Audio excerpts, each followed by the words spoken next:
You're talking to one of them. I'm a Jewish New Yorker, and I promise you, it's fine. Maybe I'm just curious, is there a day you wake up where you don't see terrorism everywhere? Because you literally just implied that this guy's a terrorist. Absolutely stunned that the city that is famous for being terrorized by Islamic terrorists is on the cusp of electing Islamic extremists who is chanting globalized intifada as its mayor. That for me is just jaw-dropping. This is 24 years after 9/11, and it just completely blows my mind that this is happening. His win in the Democratic Party gives fodder to Republicans who are rightfully saying that these socialist Marxist policies aren't going to work. And honestly, this is an electoral advantage for Republicans, I think, because a backlash against him will galvanize voters and encourage them to go to the polls, not just in New York, but across the country, because people don't want this. We rejected that in 2024.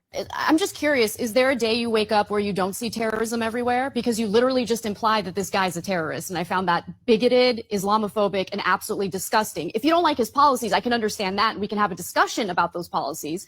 But it seems like you just have a problem with the fact that he's Muslim. You have a problem with the fact that he looks a little different from other previous mayors.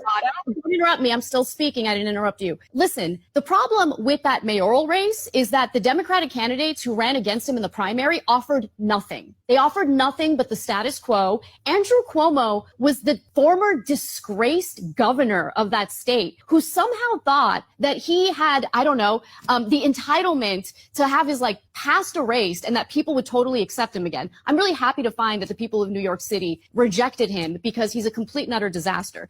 Being able to actually connect with ordinary people is what put Mamdani on the map. Okay, this nonsense about him being a terrorist, I'm rejecting that. First of all, I said he was a never called a terrorist. And it was gross. It's gross. How are you condoning his usage of globalized intifada? Is that I think it's stupid. He probably shouldn't say stupid stuff like that because it's going to be misinterpreted. I know what he meant by it. It doesn't matter though. People like you are going to be shivering about it. So he shouldn't use words like that. It was a horrible thing to say. He should not have said it. The fact here is all this stuff about saying, oh, he hollered globalize the intifada.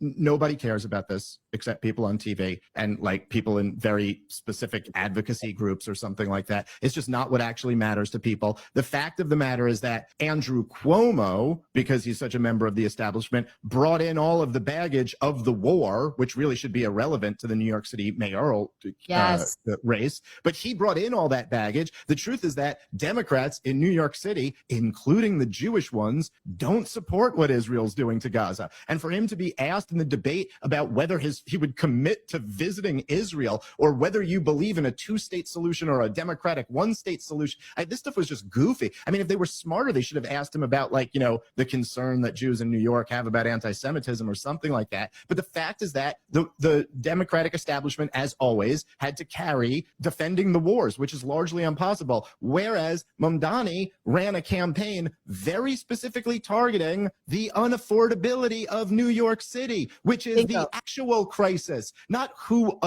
hollered intifada one time and what you mean by that. No one cares about this stuff. Whether you like him or hate him, you should look to this race. There's a lot to be learned there. Dave, I think it's unfair to just poo-poo incendiary rhetoric like globalized intifada, because I know a lot of Jewish Americans who are offended by such language. You're talking to one of them. I'm a Jewish New Yorker, and I promise you, it's fine. Maybe it doesn't bother you, but I have Jewish friends who are bothered by that, especially given the escalating anti-Semitism around the country, not just in New York. There's a real problem. There's a real problem with paranoia in the Jewish community. I'm well aware of it. I'm probably much better than you are. It's fine.